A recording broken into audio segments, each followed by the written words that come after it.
all Australian friends of my own and all my subscribers from Australia, because today I'm cracking into some of these things that I found really, I don't know how to say it, but very annoying, I guess, on YouTube. Reasons why not to visit Australia that are completely bloody wrong. So let's get into it. And I think they're raining straight away. So, the first reason why you should never visit Australia was because of the ocean currents. They're apparently too rough to swim in, and you'll be washed onto the side of the shore, hitting your goddamn head on the side of a rock, and probably knocking yourself out cold, and end up eventually drowning in the water. True that if the currents are strong enough and you get caught in a rip. Okay, that's my accusation. Bye, have a good day. No, but seriously, guys. Seriously. I'm saying this from experience. I've been in the ocean before. When you're on a calm summer's day in Australia, and it will be amazing for you. Yes, but that's because you get swept away because you're ignoring the signs that specifically say, like, current, warning, massive current, or there's a rip in this area, do not swim, and you swim in it. There are the red and yellow flags there for a reason. They're the safe zones. Safe zones, unless the rip all of a sudden just kind of sweeps on in and you're just like, ah! So anyway. Okay, so I just went through that one again. And they're also saying that there are no beaches in Australia. What the actual flip? I swear, like, what the actual flip? The bloody Bondi is, like, right down in, like, the CBD, it's right there. It's the most local beach for me, anyway.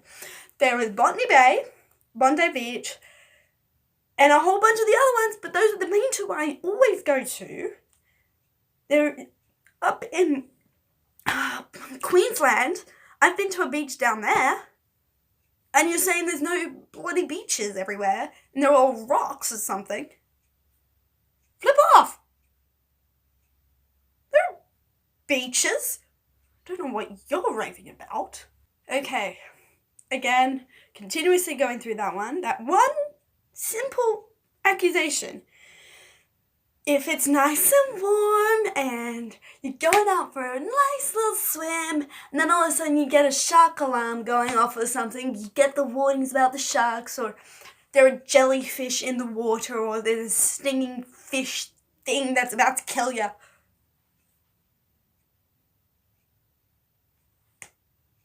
Sure, shark warnings, no problem. I understand that. Get the bloody hell out of that water right now. Second off, if there were jellyfish in there, they would be blue bottles. So, yeah, they sting like crazy and they get in the glands, and it's not very fun. I mean, I've been stung by a jellyfish before. And if you do get stung by a blue bottle, there would have been blue bottle signs. And again, you ignore the blue bottle signs. What do you expect? It does not work like that. And now they're going on about strong underwater currents. They call bloody rips. Rips. They sweep you off your feet and they take you out to the ocean. Oh my God. Call for help. There's a lifeguard like right there. Call for help. And even if you don't, they'll see you. But still, call for help. Okay, so going away from the ocean now. I've raved about that too much. Reason 2, cassowaries. Or as they called it, a cassower. A cassower. What's a cassower? They're called cassowaries. A. And B. Why the fudge are you out in the jungle? Sure, maybe on a holiday, you go out into the forest and you're putting your life at risk for like bloody hell knows when. And they're worried about a cassowary. Another reason. Cassowaries, yes, they will chase you. Yes, they could take you down. And yes, they could probably kill you. I don't know. But and if you see one, you don't run from them. They're fast. You don't run from them. It's simple as that. Either you stand your ground or you back away slowly like you would do with a snake. Common sense. Okay, so now we're going on to snakes. Number 3, snakes, obviously. Now, they did put out a good point that there are many snakes. They didn't say everywhere snakes, which I am very happy about because there's another channel that does literally everywhere there are snakes. It's false, obviously. But their point is that there's a lot of them and they're big. And my accusation to that is, you're correct. They are a lot of them. Some of them are big, yeah. But what they're showing you here is an animation from a movie that's like 15 feet big, like they're this big, and they're like, it would go around my whole entire room and end up probably coming out of my door. Bloody hell! What are they raving on about? I'm just cringing right now. They literally said they attack everyone. And now they're raving on about they don't attack everyone. Make up your bloody mind. Do you or don't you? And also I missed the point beforehand that they're poisonous. Yeah. Most of them are. But they're not on the top 10 list. I think one of them is, and that's the red-bellied black snake, or the common black snake. And you don't see them 25 meters into like Parramatta or something. And now they're raving on about the taipan and not the red-bellied black snake. The taipan isn't even in the top 10 list, and they're saying it's venomous. Yeah, it's venomous, okay? I get that. It's venomous. But not to the point where you compare it to a red-bellied black snake or a brown snake. Sure, they're scary, but I think they're cute. Okay, so now they're raving on about spiders. Arachnophobia? Yeah, sure. Like, if you're afraid of spiders, yeah, probably don't come to Australia because there are like a billion spiders. You can find them in your house. I mean, like, I have like 10 in my house right now. But they're just normal house spiders. They're not venomous at all. And get this point. Australia does have the most venomous spider in the world. But they can't kill you because their fangs are like, they're blunt. Like, they cannot physically kill you. And for those of you Australians out there, you would know, or will know now, they are actually the daddy longlegses. They're not really that big. They're tiny. And they are venomous. They can kill things. I've got like 10 around my house. Maybe even more. We also got the huntsman spider, which can get up to the size of my dad's hand. That big. And bigger. We've got like 15 in our trees in the backyard. My dad comes out with one and says, do you want to carry it? They don't hurt. I mean, yeah, they will bite you for freaking defense. I mean, I would for defense. But yeah. I don't know what to say. They're cute things. Yeah, sure, they seem like fierce creatures. And they're called a huntsman spider. Probably for a reason. And I wouldn't even go in touching a spider if I were you. they're not going to hurt you unless you hurt it. Figure it out. Don't touch a spider when you see one.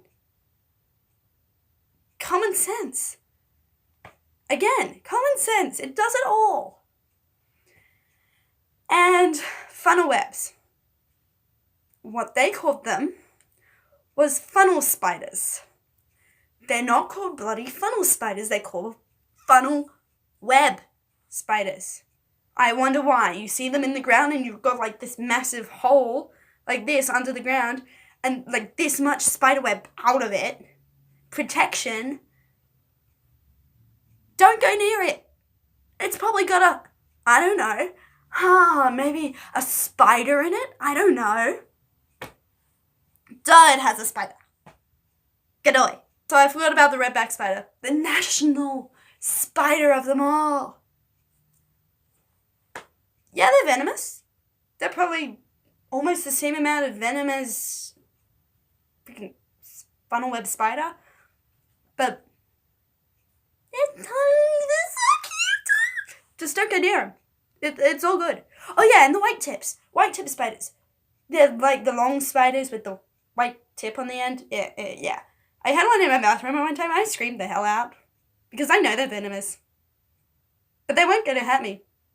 Unless you've got a jumping spider in your house, and then you're probably screwed, but you know. Side note, he just said don't attack them with a mop. What? You just have a mop laying around in your house and you're just about to hit a spider with a mop? Yeah, it's probably going to attack you now. Congrats, you just killed yourself. Now they're going about the raining spiders. They're called jumping spiders. They use their webs as parachutes. And they probably will land on you. Done. I'm just going to stop this thing right here, right now. It is literally on to sun. It says that sun. And I'm like,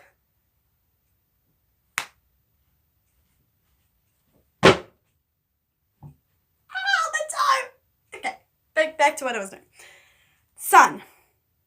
Let's see what they have to say about the good old Australian sun. Clouds pass. Really? When the clouds pass, you can feel the freaking heat through the clouds. I'm in winter right now. Yes, I've got the long t-shirt on. It's colder in the house than it is out there. And I don't have the cooler on. And the sun, this bloody sun out here, is reflecting into the camera right now. That's where the sun is in winter. Right there. And it's coming up to 2 o'clock, so yeah, life. But that's not really actually where the sun is. It's probably over there somewhere. Over to the west more. But that's east, so. I was shivering last night, A. And B, as soon as the sun came into my room, I was like, oh, God, kill me. It's hot. Don't mess with the sun. I mean, in winter, it can get to like 17, 13 degrees in like a really cold day. It can get up to freaking 25 on a warm day. Winter, it does not feel like Australia. Summer, you go outside at like 9 o'clock or 6 o'clock in the morning and you get hit by this heat wave and you're just like dying, like straight away. Now they're going on about someone saying there was an ozone hole. What? Wall hole. I've got like wall holes all around here, but this one's called an ozone hole, apparently. Apparently there's some random humans just like, oh, there's an ozone hole like right there, like right on top of Australia, and like probably in above Alice Springs exactly. If there was an ozone hole, everyone in Australia would probably be dead by now. A. And B. England would also be about the same temperature as Australia by now. It's summer there. It's winter here. Now they're going about, oh, don't forget to use your sunscreen. Like, you're totally, if you're pale as you're probably going to get sunburnt on the first day you come to Australia. So don't worry. And don't forget your sunscreen because you may need it and dress appropriately. Oh my Lord. It's like saying an ad 24/7. Bloody hell. Yes, use sunscreen. Use 50 plus sunscreen. Maybe even 70, 90 plus sunscreen. In the really hot days of summer. Hold on 1 second. Those two. These are the ones I use. This one does not work. It only works for what it says, like 2 hours of protection, 4 hours of protection, water resistant, even better, 50 plus. Kids. Not sponsored, by the way. Nothing's sponsored here anyway.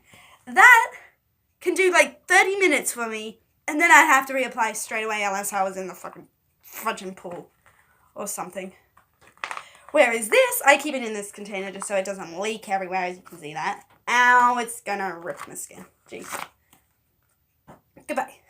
Now this is invisible zinc, and I'd strongly recommend it to the people that are coming into Australia for the first time, especially in summer. This is again 50 plus. Oh, but guess what? It works for me. It says 2 hour water resistant. Ha! I use this for like 6 hours, mate. It's good stuff. Zinc, so it doesn't absorb into the skin, so it won't give you like cancer or something. I don't know, whatever sunscreen's got in it. It just sits on the skin and it doesn't react to your skin at all. And this one in particular is suitable for sensitive skin. Right there. Invisible zinc is much harder to apply, but then you're thinking about it and you're just like, fudge that. Alligators. Bloody hell, they're not called freaking alligators here. We have no alligators here, actually. They're called crocodiles. Get it right. Done on the final note now. Parenti. What is a freaking parenti?